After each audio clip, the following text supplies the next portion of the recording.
Hello, everybody, and welcome to my first video here for TCGplayer.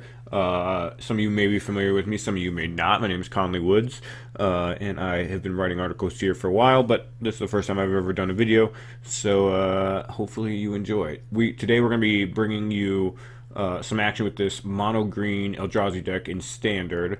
The Pro Tour is over. I definitely would like to mess around with some Modern in the upcoming days, but with the Eldrazi deck being literally 100% of matches online right now, it's not too fun to play Modern. So I'm going to give that a little bit of time, mess around with some Standard, and bring you Modern in the future.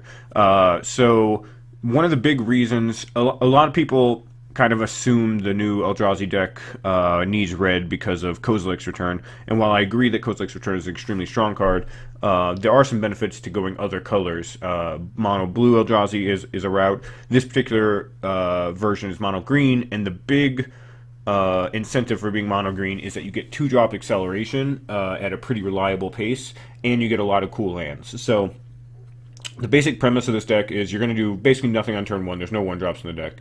But turn 2, you have 12 2-drops that all accelerate you to 4 mana on turn 3. So we have 4 Leaf Guilders here. Certainly not the most exciting card in the world, but he does his job, and he attacks planeswalkers like Jason stuff. So he's definitely better than he looks. It's possible that Whisper of the Wilds wants to be in this deck because we have Thought-Knot Seers. In most of my ramp lists, there are not many 4-drops to make Whisper of the Wilds effect turn on until you already have gotten to your fatties, in which case the ability is not as important. But currently I still have the 2 power on Leaf Gilder being more crucial than the potential 2 mana from Whisper of the Wilds. Because below that we have the kind of staple that has to be in the deck, and that's Rattleclaw Mystic. Obviously 2-drop that makes mana. In this case it makes 3 colors of mana. We don't really use that, but that's fine. But the big thing here is you can cast as a face-down creature if you're a little bit flooded, or if you have not any action going on turn 2, and or turn 2 to 4, and you just have like a 3-drop slot that's like, I have nothing going on, let me just cast this guy face down. It's actually pretty nice because you untap on turn 4, and then he'll generate you 2 additional mana, which will get you straight to 6. So the basic kind of overall curve that you're looking to go from is 2 mana to 4 mana on turn 3 to 6 mana on turn 4. And that obviously lets you do all kinds of stupid stuff. All these cards generate more mana in one way or another, and then you start getting these cards much sooner than you should. But the entire curve is built off of, let's take my mana base on turn 2, play something that gets me to 4 mana, on turn 3, play something that gets me to 6 mana, and then go on from there. So to round that out, we have Warping Whale, which is by far the worst at getting you to 4 mana, but it does do the job. You obviously make a 1/1 colorless Eldrazi. Scion at the end of your opponent's turn, use that to sacrifice to play a Hedron Archive or From Beyond or something. But the reason we have 4 of these cards is because they do a lot of additional awesome things, like counter Ruinous Pass and Infinite Obliterations and Transgress the Mind, just all kinds of things that would potentially disrupt our plan. Also, the ability to slow down aggressive red decks, taking out a Monastery Swiftspear, or killing an opposing Rattleclaw Mystic out of another ramp deck. Those things are all very big. So 4 of these. Sometimes it'll get clogged up in your hand when you don't have a lot going on, but worst case scenario, you can always just turn it into the Scion and start being down with a 1/1 or whatever. But yeah, so all of our 2-drops are intended to get us to 4 mana, which is kind of the most important thing. At 4, we have Thought-Knot Seer, which is kind of our generic beater, awesome card. He's just super strong. Disrupts an opposing game plan. Obviously on turn 3 it's even more powerful, since most decks expect to see this on turn 4 or later, so when you do get it on turn 3 it can even throw them off more. And then just being a 4/4 is all around strong. It's an Eldrazi that you can grab in the late game with your Sanctum of Ugins and From Beyonds and just cast without worrying about mana issues or whatever. Just all around very versatile card. I don't think I need to sell you on Thought-Knot Seer, hopefully. Outside of the Thought-Knot Seer, all of our other 4-drops get you to 6 mana on turn 4. So Hedron Archive is kind of a generic one. It's nice because it produces colorless mana. It gives us a little bit of card advantage in the late game, which, we're a mono green deck, so we can always use that. And because we're mono green, we don't benefit from the interaction with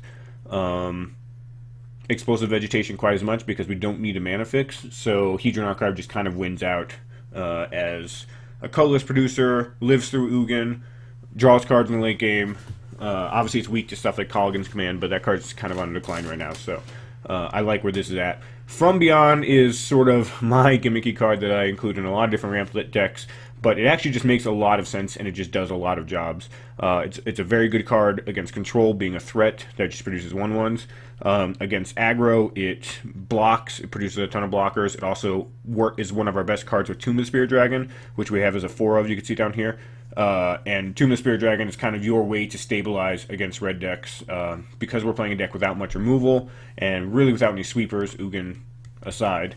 Being able to gain life, stabilize at 5 or 6 life and then start gaining 2 to 3 to 4 life, whatever, a turn, and clawing your way back up is one of our ways to take over the game against aggro. So From Beyond has a nice synergy with that, which is something that I have not gotten to kind of utilize in my Dust Devils list, because it doesn't have the room to play a bunch of Tomb of Spirit Dragons, because it's a red-green list. But the most important thing that From Beyond does is the turn after it comes out, it's going to produce 1 Scion, so it's essentially going to give you +1 mana on that turn. So if you went, let's say, Leaf Gilder on turn 2, From Beyond on turn 3, on turn 4, you will still get +1 mana from this, obviously sacrificing your Scion, which will allow you to cast Nissa's Renewal or Conduit of Ruin. So it still fits our nice little curve of 2, 4, 6.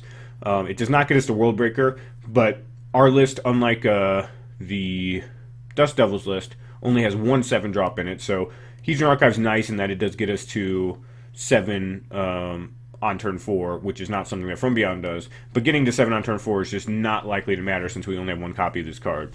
We have to draw it naturally. We didn't tutor up or anything like that. Also worth noting, if you do Warping Whale on turn 2, because you lose the mana that you get from Warping Whale to play your 4-drop, the best possible 4-drop to play is Hedron Archive, because that still enables you to have 6 mana the turn after, even without the Scion sticking around. So that's kind of worth noting. Obviously, Thought-Knot Seer on turn 3 is something you could do as well.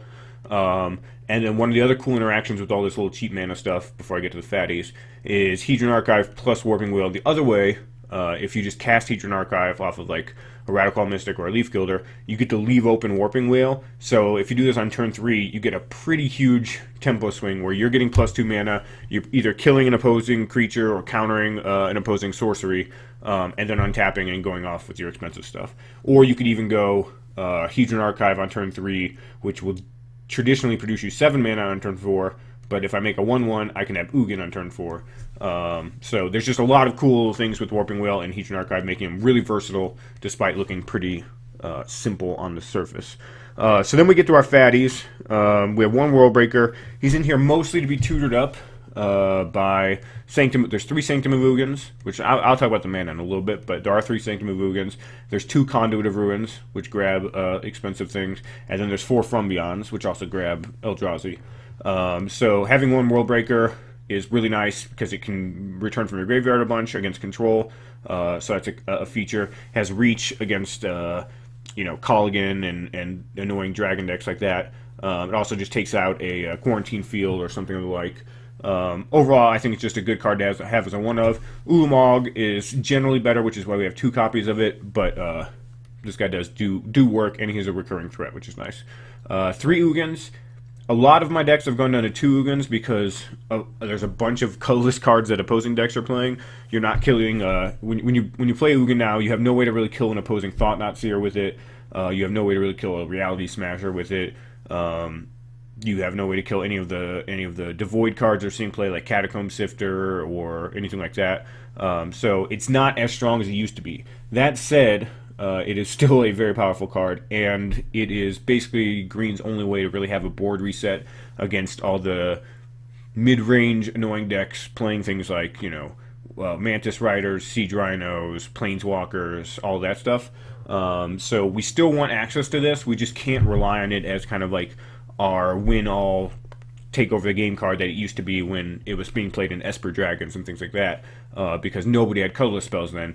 Now color spells are a little more abundant, so this card is still very powerful. You can still just +2 it a couple times and just win the game. That's obviously very strong, but we need to make sure that we don't rely on this as much as we used to, because sometimes it will not be reliable. So beyond that, though, we have 2 Ulamogs. The Dust Devils list only has one because we have 3 World Breakers, and we're much more about like taking over the game in the mid game with mana denial. Ulamog is more of our giant finisher in this deck. Take out whatever annoying permanent, your Planeswalker and your Thought Knot Seer, or whatever. And yeah, just overall very strong card. Probably don't have to sell you an Ulamog. We have 1 copy of Kozilek because I think it's good in less matchups, but still very good. Most of the time you get to 10 mana, you'd rather have the board impact that Ulamog has. But some amount of the time you do just want cards. We are a mono green deck. And again, we have a ton of tutors to grab these 4 cards right here. The 3 Sanctum of Ugins and the 2 Conduit of Ruins can only grab those 4 cards. And then we have From Beyond, which can grab any Eldrazi, so you can also grab Thought Knot Seers and Conduit of Ruins. Or no, I guess Sanctum of Ugin can grab anything. I misspoke. You need to cast a card for mana cost 7 or greater to trigger it, and then it can grab anything. So it can also grab Thought Knot Seer and Conduit of Ruin. But it will generally be grabbing one of these cards if you have the mana for it. Conduit of Ruin can actually only grab one of these 4 cards. And then From Beyond can also grab Thought Knot Seer and Conduit of Ruin, but will generally be grabbing, again, one of the more expensive cards, just because if you're giving up your From Beyond, you want to get something valuable enough to make that a worthwhile trade, just because From Beyond is so strong. Before I get to the sideboard real quick, move over to the mana base. Bunch of forests, which makes sense, of course. 3 Sanctum of Ugins. There could be more of these in the future. Right now I have 3 because losing your land is a pretty big deal, and we do only have 4 things that actually trigger this outside of Ugin. Ugin will trigger it, but Ugin is not. We don't have any way to reliably grab Ugin, so we kind of have to draw Ugin naturally in order for that to happen. But we can grab a World Breaker or an Ulamog or a Kozilek with something like Conduit of Ruin or From Beyond, and then set off a chain where we Sanctum going further. But you often only want to sacrifice the first Sanctum to like stabilize, to make sure that the game's taken over, and then any additional Sanctums are kind of just overkill typically, outside of like the most controlling of matchups. So that's why I only have 3, but at the same time it's a powerful enough card that I could see playing 4. Instead, right now we're running 2 Seagate Wreckage, which is a card I really like, and it kind of incentivizes a similar thing as Sanctum of Ugin, which is just keeping a bunch of gas in your hand. Obviously you have to run out of gas in order for this to work, but typically the ramp deck hits that point pretty quickly. You either don't have gas in your hand and you're empty-handed, in which case this works, or you do have gas in your hand and you're waiting to draw mana, in which case this basically functions the same as Sanctum of Ugin, because you can't sacrifice Sanctum of Ugin unless you're already winning effectively. You need to cast World Breaker, Ulamog, or Kozilek, or Ugin to break this, whereas Seagate Wreckage is kind of similar in where if you have an expensive card stuck in your hand, you won't be activating Seagate Wreckage, but if you have an expensive card stuck in your hand, Sanctum of Ugin is also not being active. So they kind of have similar downsides with slightly different upsides. Seagate Wreckage is much better when you mulligan a ton. Much better against control, I think. I don't know why it's good. Typically, just because being able to run out your cards and get them countered and then drawing more gas consistently throughout the game is really nice. It also works pretty well with something like Conduit of Ruin, which doesn't put the card in your hand, so you can play Conduit of Ruin, like dodge a discard spell like a Transgress the Mind, and then at the end of your opponent's turn still draw that card and get the card advantage right back. So there's a couple nice things with it. It's mostly in here just as a value land. We have enough colorless sources and need enough colorless sources that it kind of does both those things. Outside of that, we have 4 Shrines. Pretty obvious card. We have enough expensive stuff, and this just basically casts most of our deck, so not a reason not to run 4 of that. And then we have 4 Tomb of Spirit Dragons. If you were going to add a 4th Sanctum of Ugin, you would probably cut a Tomb, but I just really like the idea of stabilizing against aggro, like I mentioned earlier. It's a great combo From Beyond, and I don't know. It's just you'll gain some amount of life throughout the game with it, and that's all that matters. You just need to just stay alive, and then eventually you'll cast fatties and win the game. So this just does a lot of things for the deck without taking up a deck slot, and I love that. You'll actually see in our sideboard, if you move over to our sideboard, I guess I didn't mention these cards, so I'll just quickly do it. Nissa's Renewal is kind of a replacement of Oblivion Sower in this deck. I typically run Oblivion Sower in this slot, but with no way to exile opposing lands earlier than World Breaker. Oblivion, so where it's a little bit weaker, you can only really count on hitting 1, maybe 2 lands off of it. And while that's nice, I just wanted to have a little bit more stabilization against aggro. So the 7 life is big here. You're gaining 7 life and hitting 3 lands, so you can cast all this stuff. It's just really nice. So I have 2 copies of that. But I didn't want all of my 6 drops to not have immediate board impact. This gains you life, obviously, and ramps you up, but you're not going to stop an onslaught of guys coming in. So I added 2 Conduit of Ruins, which, again, has a mana ability on it where your first creature spell costs 2 less. So it's not helping you cast Ugin, but it might get you to Ulamog or Kozilek that costs 8 mana after that, or a Worldbreaker, which costs 5 mana after that. So overall, a similar effect, and being able to tutor and keep a card on top, as I mentioned, is very strong against Transgress the Mind and things of that nature. In the sideboard, we have a bunch more life gain. We have another Nissa's Renewal, a Pulse of Marasa, a Ruin Processor, and all those cards are intended to just be additional ways to gain a huge chunk of life against aggro. We have the Tomb of the Spirit Dragons kind of doing this small burst of life throughout the game, but these are for like the big, I'm at 11, I want to soar past this and make sure I don't win. Let's go to 18, let's go to 17, and just make sure that the game is kind of out of reach for my aggro opponent. Other cards against aggro are 3 Spatial Contortions, which are for all kinds of annoying Monastery Mentors and 3/3 flying Mantis Riders and things of that nature. Just kind of a catch-all. It's also good against opposing mana decks if Warping Wheel is not enough. 1 Blight Herder. I'm not sure about this guy. I had it as a what's his name? Brood. Let me look it up. The 3/3 that makes 3/1/1 Scions. I had him as that for a while because I think it's Brood Monitor. I had it as this for a while, thinking that the concept of this is similar to Conduit of Ruin. You get a body, well, a bunch of bodies, and they turn into mana the following turn. And it also works with Tomb of the Spirit Dragon a little bit because you get four colorless bodies. But I instead decided to give Blight Herder a shot because I think we have enough stuff that exiles to trigger this pretty often.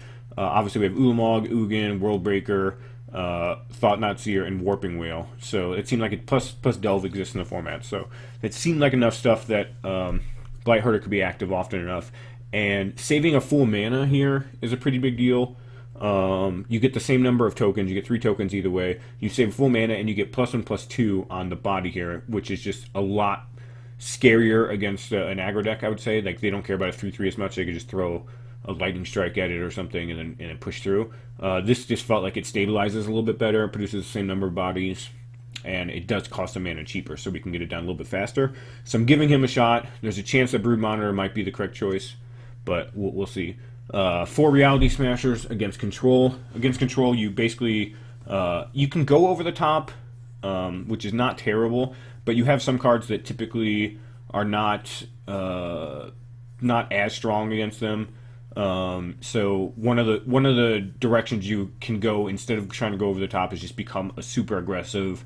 I guess not super aggressive. You're a mid-range deck with aggressive elements that combines disruption with aggression. So Thought-Knot Seer is kind of already this card that exists in the main deck. You have a 4/4 body for 4 that takes a card from their hand.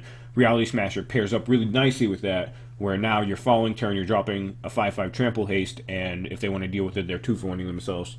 So they just end up in this situation where you're putting a lot of pressure on them, and they're forcing themselves to be 2-for-1 over and over again, which kind of pushes them back quite a bit. And then if they do ever stabilize, they're at the point where now they don't have any resources to deal with your 1 or 2 fatties that come down afterwards. So it's just a different direction the deck can go. We also have 2 Gaia's Revenge to back up that plan against like Dragon decks or Mono Blue Control or anything of that nature. A Mono Black Control I saw online the other day. And so this just kind of replaces Worldbreaker or pairs up well with Worldbreaker and then Reality Smasher. And now you're just kind of going crazy, casting a bunch of hasty, untargetable, annoying threats over and over again. There's 1 additional Worldbreaker in here as well for against decks with a lot of targets or control decks where I expect the match would be very grindy and I can't go aggressive. And then finally, one copy of Void Winnower, which is the ramp mirror breaker. When this is in play, they basically can't do anything. They can't cast Ulamog, can't cast Kozilek, can't cast Ugin, can't cast basically any card that matters. The Hedron Archive, their Conduit of Ruins, their Oblivion Sowers, a lot of removal. You have to kind of like planar cleansing or something along that nature, or not planar cleansing, planar outburst or something along that nature to deal with this.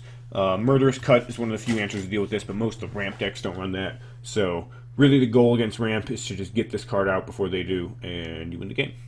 So that is where we're at right now. I don't expect this list to be perfect, but I've been iterating on it for a little while.